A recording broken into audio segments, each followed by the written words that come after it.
Bueno, muy buenas Buenas tardes. tardes. Aquí estamos con otro nuevo podcast. Hoy vamos a hablar sobre las innovaciones en los tratamientos de medicina regenerativa. Vamos a adentrarnos un poquito más en este tema, en cuáles son un poquito los tratamientos más innovadores y cómo la medicina regenerativa pues, puede ayudarnos a mejorar la calidad de vida pues, en esos dolores articulares que nos pueden suceder o que nos pueden aparecer, ¿no? Perfecto. Muy buenas tardes. Muy buenas Aquí tardes. estamos con el doctor Gonzalo Mora. Y bueno, pues cuéntanos un poquito qué es la medicina regenerativa, ¿no? Vale. Bueno, la medicina regenerativa básicamente es es un enfoque de la medicina que lo que busca es ir a, en la medida de lo posible, regenerar los tejidos, no solo a curar los síntomas, sino modificar esos tejidos de manera que se parezcan lo más posible al tejido original, que era el tejido sano.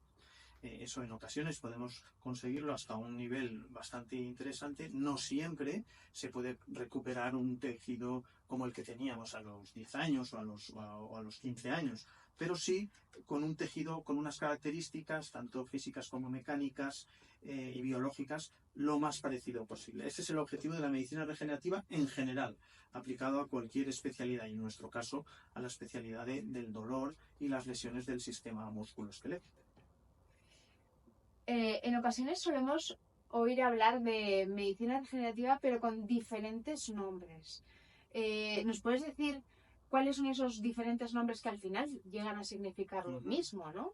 Bueno, como al final utilizamos distintas herramientas y a su vez en distintas especialidades de la medicina, pues por ejemplo en el caso que nos ocupa a nosotros de dolores musculoesqueléticos, también se ha llamado ortobiología, orto por la parte de ortopedia o cirugía ortopédica a la que nos dedicamos.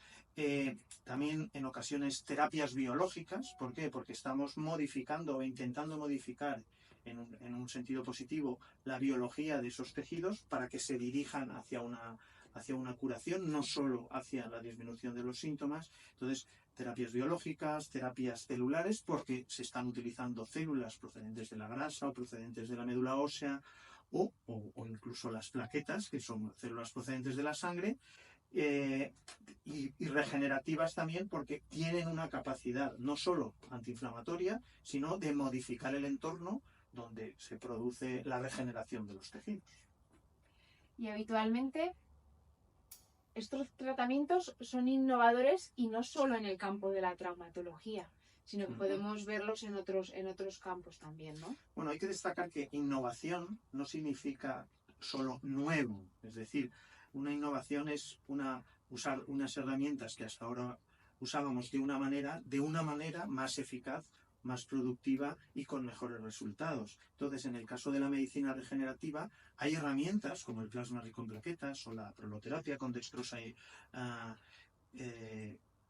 que se llevan utilizando desde hace años. Las innovaciones generalmente a día de hoy van sobre todo en optimizar algunos de esos tratamientos, utilizando la combinación de varias de esas herramientas y de esa manera conseguimos una innovación porque el resultado es sumatorio, o sea, que mejora el resultado frente al uso aislado de una sola de una de esas herramientas y a su vez también podemos ir incorporando otras terapias celulares, como en el caso de las células madre o de las células mesenquimales derivadas de la médula ósea y de la grasa, pero en el caso de las células va a depender mucho de la legislación de cada país, porque existen países donde es posible, la legislación lo permite, el utilizar células cultivadas y en otros países, como por ejemplo en España, solo se pueden utilizar en el contexto de un ensayo clínico que exige unos permisos especiales por la Agencia Española del Medicamento, etc. Entonces, dependiendo del contexto en el que nos encontremos, la innovación puede ir en un sentido o en otro.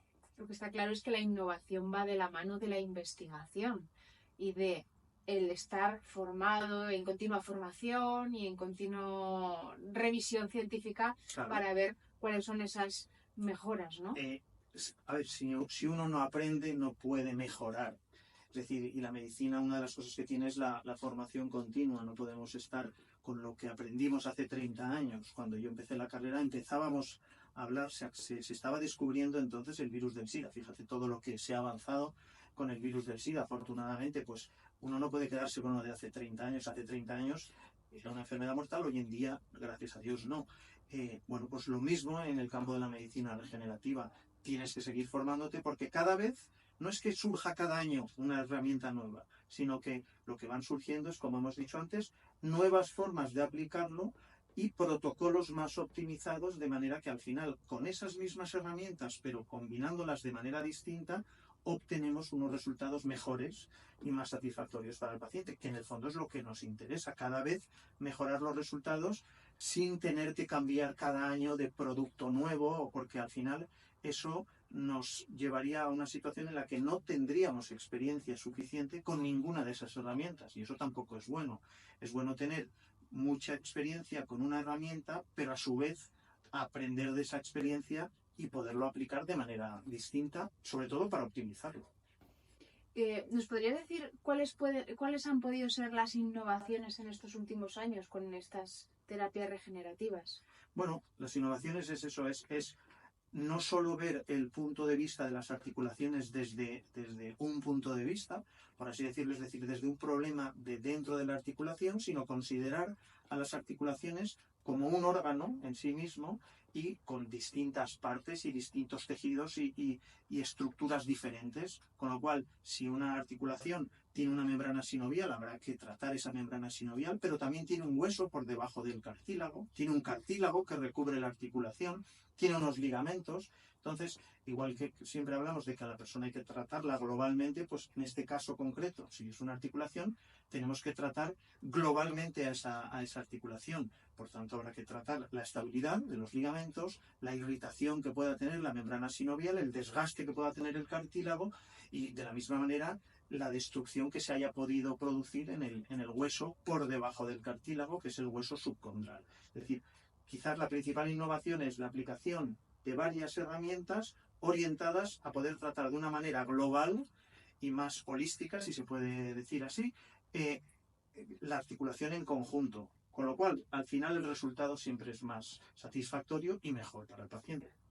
Es un poco lo que nos cuentan los pacientes, ¿no? Que muchas veces dicen, bueno, es que a mí me hicieron una infiltración, pero es que cuando vengo aquí me hacéis un conjunto de cosas que mejora mi situación, ¿no? Claro, al final es eso, es la suma de herramientas que por sí mismas son eficaces, pero que la unión de ella no solo suma, sino que multiplica y las potencia.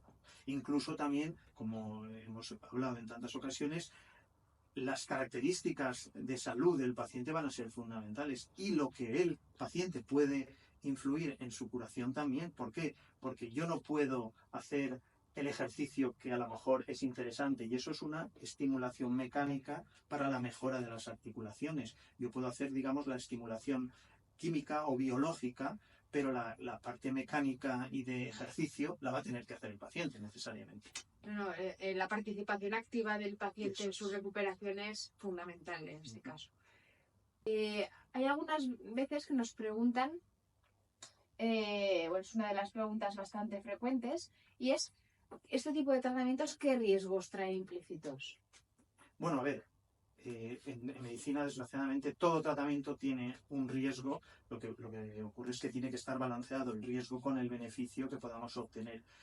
Si lo comparamos con una cirugía, evidentemente tiene menos riesgo, siempre y cuando estemos comparando resultados que se puedan obtener de una manera similar. En el caso de las terapias, la mayor parte de las veces son tratamientos mediante inyección y ahí sí que es importantísimo el conocer perfectamente la anatomía de la zona que se está inyectando para evitar riesgos de lesiones vasculares o lesiones nerviosas. También evitar la incomodidad del paciente. Y eso, pues en el fondo, es un riesgo. Si te van a hacer más daño, pues quizás no es la mejor técnica del mundo, ¿no? Pero sobre todo, el conocimiento exhaustivo de las técnicas y el control de esas técnicas mediante imagen. Es decir, imagen que puede ser fundamentalmente ecografía o radioscopia, radiología simple, rayos X. ¿Por qué? Porque eso nos va a permitirnos al conocimiento anatómico que debe de tener, por supuesto, el profesional, se suma la posibilidad de tener, como si dijéramos, una mira telescópica. Es como disparar a una diana con mira telescópica o no, y disparar a ver por dónde cae. Evidentemente la precisión va a ser muy distinta. Y si en estos tratamientos no tenemos precisión, el resultado va a ser siempre peor. Y en ocasiones, según las estructuras, por ejemplo, en la columna, donde hay estructuras más sensibles, no es que la precisión vaya a ser peor, sino que podemos provocar un daño, digamos, y dejar al paciente en peores condiciones. Por tanto, conocimiento exhaustivo de la anatomía, conocimiento exhaustivo y experiencia con la técnica y guiado, lógicamente, de la imagen. Eso hay que poder garantizarlo porque si no, no estamos garantizando la seguridad del paciente. Comentabas que habitualmente utilizamos terapias como la proloterapia, como el plasma rico en plaquetas o como las células mesenquimales. Una de las preguntas frecuentes que nos hacen es ¿cuál es el proceso al que se someten a las células mesenquimales? ¿Son cultivadas? ¿No lo son? Vale, ahí depende, como comentábamos antes, depende de la legislación y de las normativas de cada país y de cada región. ¿Por qué? Porque una misma técnica puede estar autorizada en algunos países y puede no estar autorizada en otros países, aunque exista evidencia de su utilidad. Y, por otra parte, puede tener un costo excesivo que no sea asumible ni por un sistema sanitario ni por las personas de manera independiente. Por tanto, esa es un poco la idea que está detrás de todo esto. En el caso de los procesos de cultivo, son procesos de cultivo muy estandarizados, con una serie de normativas CNP, que es un estándar en la industria farmacéutica y de laboratorio, con lo cual, pues bueno, los laboratorios que procesan esas células tienen unos estándares y unos rigores muy elevados que tienen que cumplir simplemente y eso es un tema de ley.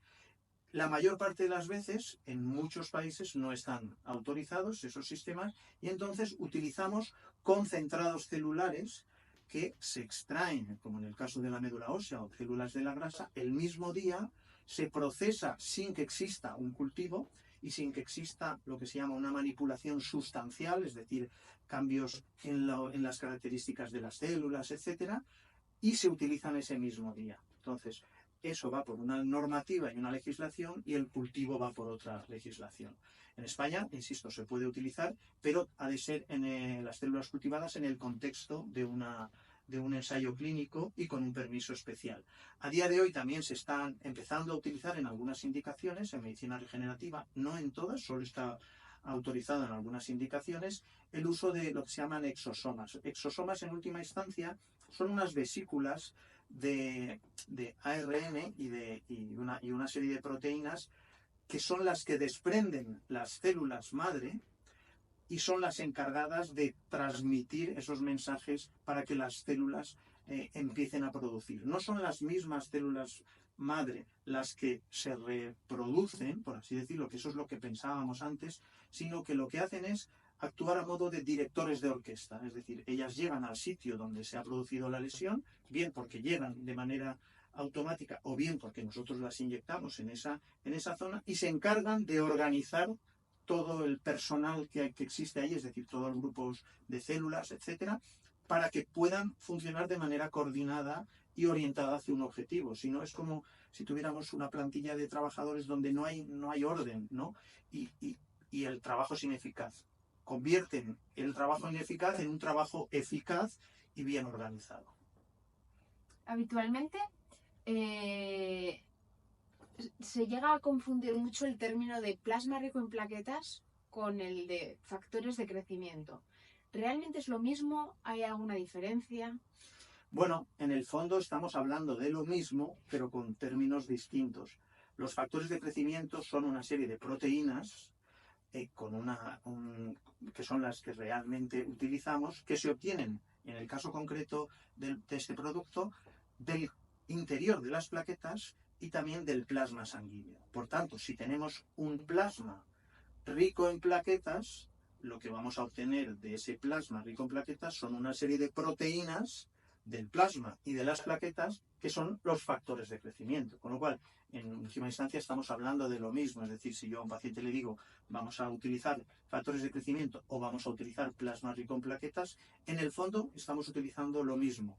solo que se está explicando o no correctamente o no del todo, ¿eh? O sea que al final el origen está en el plasma y en las plaquetas, por tanto un concentrado de plasma rico en plaquetas va a ser un concentrado que podamos obtener factores de crecimiento. Vale, y llegado a este punto, si tuviésemos que optar, ¿qué es mejor? ¿Una cirugía o un tratamiento con medicina regenerativa? Bueno, va a depender mucho de la lesión, del tipo de lesión, del grado de lesión que tengamos, de la destrucción mayor o menor que tengamos, porque a veces no va a ser, por ejemplo, si nosotros tenemos una rotura completa de un ligamento, por mucho que queramos, los extremos no van a crecer y unirse el uno al otro. Entonces, ahí lo que tendremos que hacer es una cirugía de reconstrucción para, digamos, formar un puente. Ahora, si tenemos una rotura parcial donde existe una cierta continuidad en la estructura de ese ligamento y otra parte está lesionada, sí que podemos estimular para que, partiendo de la parte que existe continuidad, pueda, digamos, conseguir rellenarse quizás, podemos decirlo de esa manera, el hueco. Pero por eso tiene que ser una serie de lesiones, una serie de circunstancias y una serie de características del paciente. Por eso es muy importante el tener siempre las opciones.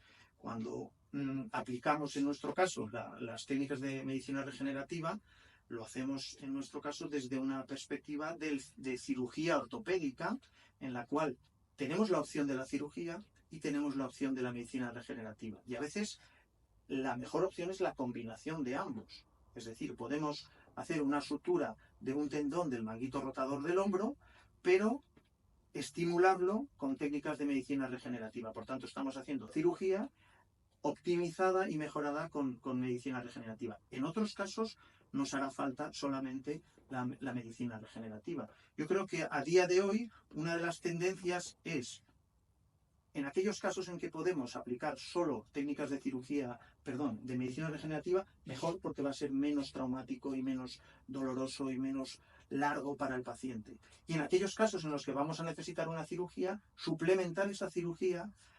¿Por qué? Porque sabemos y está demostrándose cada día más que obtenemos unos resultados mejores. Por tanto, bueno, podemos mejorar esos resultados de la cirugía, porque la cirugía con el tiempo se va viendo que no es infalible.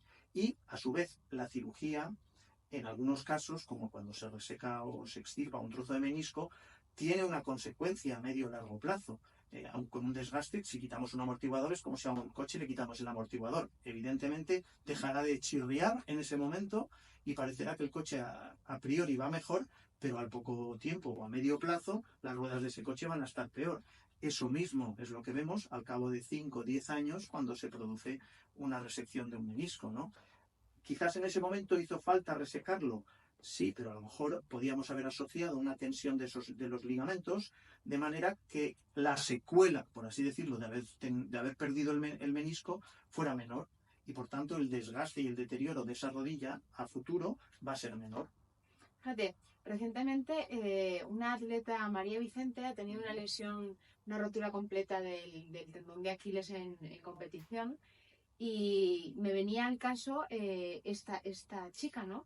Que realmente va a ser sometida, no sé si realmente ya está sometida a una cirugía, pero que claro, combinada con terapias regenerativas o con medicina regenerativa, podría mejorar esa evolución y esa recuperación, ¿no? Cuéntanos un poco más. Claro, en esas lesiones, desconozco el caso concreto, pero la mayor parte de las veces no es una rotura completamente espontánea. Es decir, es una persona, atleta de alto rendimiento, que somete a sus articulaciones y a sus tendones a un esfuerzo, digamos, por encima de lo habitual y de manera frecuente y constante. Por tanto, es la idea del alambre cuando lo doblamos. Podemos doblar un alambre 1 o 10 veces y no le pasa nada.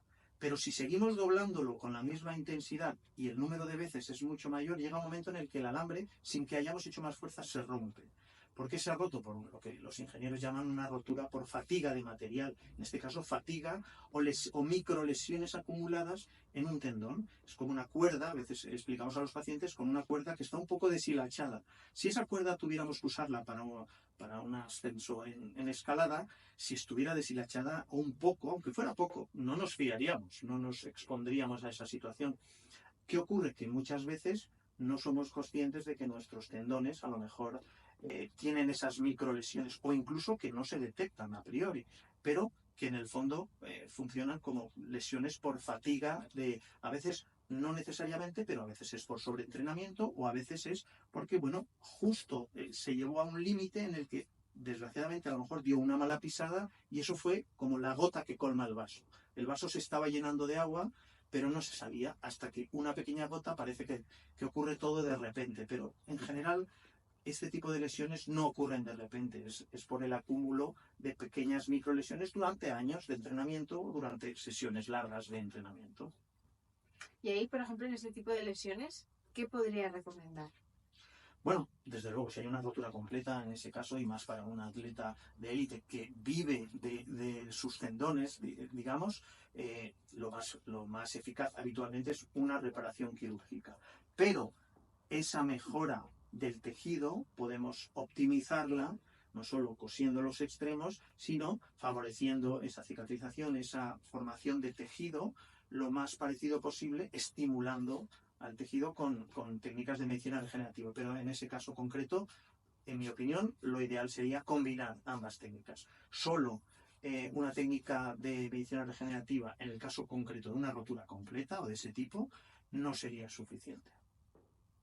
Y ya para concluir, cuando hablamos de medicina regenerativa, hablamos de el proceso costoso en tiempo, ¿no? En el cual se inflama, se regeneran los tejidos. ¿Cuál es el efecto? ¿El efecto es inmediato? ¿Cuándo vemos los resultados, ¿no? Que es lo tan ansiado por el paciente. El ser humano lo que busca es el resultado inmediato, ¿no? Me tomo una pastilla, se me va el dolor. Me tomo algo y rápidamente mejoro. Evidentemente la naturaleza no funciona así, la biología no funciona así. Para curar muchas de nuestras estructuras necesitamos poner en marcha ese proceso de curación. Y en el fondo, cuando tenemos un golpe o una lesión y se produce una inflamación, es el proceso natural de nuestro cuerpo.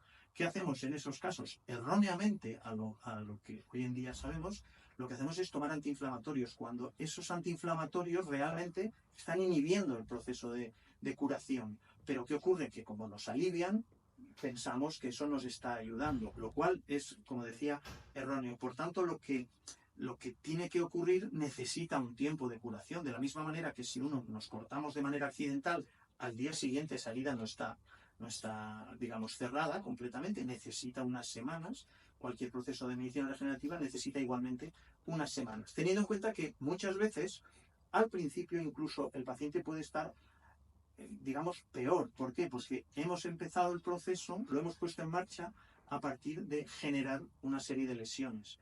Por tanto, es como de la misma manera que cuando a uno le operan de algo que estaba programado, el día siguiente de la operación está peor. Dice, Dios mío, si lo llevo a saber como que no me meto en esto, pero después va viendo que se va recuperando. Por tanto, generalmente después, cuando termina un tratamiento, necesitamos por lo menos entre 6 o 8 semanas para empezar a ver los resultados. Luego, afortunadamente, todavía irán mejorando los resultados. Pero, bueno, hay que ser paciente, nunca mejor dicho, y confiar en la experiencia del profesional que está haciendo el tratamiento y que se supone que tiene experiencia en ese tipo de tratamientos y conoce cómo es el desempeño habitual en ese tipo de lesiones, en ese tipo de pacientes. Pero, en general, 2 meses podríamos decir que es el punto de inflexión donde ya debemos ver un resultado. Seguro que muchos oyentes están preguntando, bueno, y realmente cuando yo estoy ya en ese proceso de recuperación de la lesión y me he sometido, bueno, pues a terapias regenerativas, ¿qué es lo que yo puedo aportar o qué puedo mejorar para que vaya mejor el procedimiento? Claro. A ver, cuanto más sano esté uno, cuanto más, no más cantidad de ejercicio, sino un ejercicio, digamos, orientado para producir un estímulo mecánico, va a ser mejor. Cuanto mejor sea nuestra alimentación, menos inflamatoria. Es decir, lo peor que podríamos hacer es dedicarnos a comer cantidad de azúcar y harinas de estas, digamos, muy refinadas. ¿Por qué? Porque en ese momento de la curación va a producir un cuadro inflamatorio, pero no va a ser una inflamación positiva, que es la que nos interesa para curar las heridas, sino que va a contrarrestar nuestros efectos. Por tanto, también en la medida de lo posible no tomar antiinflamatorios. Es decir, hay una serie de comportamientos o de hábitos, fundamentalmente nutricionales y de salud y ejercicio, insisto, controlado, porque habrá cosas que se pueden hacer y cosas que no, que va a favorecer la curación. Y de hecho, el reposo en este tipo de lesiones no mejora la situación. Hay que balancear entre el reposo necesario para que el tejido no se distienda y un estímulo mecánico importante, pero no exagerado, para también estimular esa formación de tejido. El tejido rico en colágeno, como es los ligamentos y los tendones, necesitan un estímulo generalmente longitudinal. Por tanto, el estar quietos no nos favorece. Y todo el mundo conoce que cuando uno le colocan una escayola, porque a lo mejor lo necesita para el tratamiento de una fractura, después esa pierna o esa extremidad duele. ¿Por qué? ¿Por qué duele? Porque en el fondo tiene una atrofia de sus músculos, de sus ligamentos, tendones, de su hueso. Pero, bueno, hay que intentar balancear. La ventaja en estos tratamientos es que podemos favorecer con ejercicio, porque la mayor parte de las veces no vamos a necesitar una inmovilización. Y tampoco hacemos tanta lesión como para que el paciente tenga que estar necesariamente en reposo. Con lo cual, pues, el equilibrio va a nuestro favor, porque podemos pedir al paciente que haga algo desde el punto de vista de ejercicio y, lógicamente, de alimentación. A partir de ahí es responsabilidad del paciente y nosotros no podemos estar en su casa controlándole cada día. Le podemos orientar, pero esa parte depende del paciente. Ahí lo importante es, claro, tú vas a sumar posibilidades de éxito a que vaya bien, ¿no?, esa lesión. Pero claro, evidentemente el 100% de éxito en los tratamientos no son realistas, ¿no? Exacto. A ver, depende de las condiciones del paciente, depende de la edad del paciente también. No tenemos la misma capacidad de curación a los 30 que a los 60 o a los 90, evidentemente, pero aún así, dentro bueno, con ese escenario es con el que tenemos que jugar. Entonces, es muy importante dejar claras las expectativas y que sean realistas. En muchos casos donde existe una degeneración de los tejidos, recuperar, como doctor, déjeme como a los 15 años, eso no es realista. Eso no es realista. Es como cuando se hace una cirugía estética o un procedimiento estético en que la fachada parece más joven, pero el interior sigue siendo el mismo. Entonces, muchas veces existe como una discrepancia entre el paciente se nota envejecido, pero por fuera parece rejuvenecido, ¿no? Pues esto es un poco lo mismo, tiene que ser realista, y a veces lo que buscamos es una bajada en el dolor, de manera importante, que en el fondo mejore la calidad de vida del paciente, porque muchas veces no vamos a encontrar un cambio en las imágenes de resonancia o en las imágenes de radiografía. Por tanto, el paciente tiene que ser consciente de que lo más importante va a ser la valoración subjetiva del propio paciente, es decir, cuánto has mejorado, qué puedes hacer que antes no hacías, qué actividades has recuperado y qué no estás pudiendo hacer, también es importante. Y al final lo que buscamos es eso, es la pregunta del millón: si tuvieras el mismo problema, ¿volverías a hacer el mismo tratamiento? Y eso es lo que nos va a decir el propio paciente. Ahí también hay que matizarlo, porque hay pacientes muy negativos, por así decirlo, y pacientes extremadamente optimistas. Bueno, en este caso nos viene mejor que sean extremadamente optimistas, pero cuando un paciente, o desgraciadamente ha pasado por un proceso, pues, de depresión, de ansiedad, etcétera, por distintas razones, también no es que lo empeore los resultados, pero la vivencia de su recuperación es peor. Lógicamente, todos sabemos que cuando uno está más animado, pues cualquier pena se pasa mejor que cuando uno está deprimido o desanimado, ¿no? Por tanto, ese estado de ánimo es, digamos, nuestra química, que podemos mejorar también la recuperación, pero eso, lógicamente, pues va a depender de muchos otros factores. Por ir cerrando y concluyendo, he podido hacer un breve resumen sobre la innovación en las terapias. La innovación en las terapias regenerativas lo que hace y nos permite es estar al día de toda aquella mejora o modificación que podamos ofrecer a los pacientes, ¿no? Además, sabemos que bueno, pues podemos combinar diferentes técnicas, ya sean la proloterapia, el plasma rico en plaquetas o tratamientos como las células mesenquimales. Y sí que se trata de tratamientos seguros que en muchas ocasiones bueno, pues nos permiten evitar tener que llegar a una cirugía. En otras ocasiones nos retrasan hasta que tengamos que llegar a una cirugía. O nos potencian el efecto del tratamiento quirúrgico también. Eso es.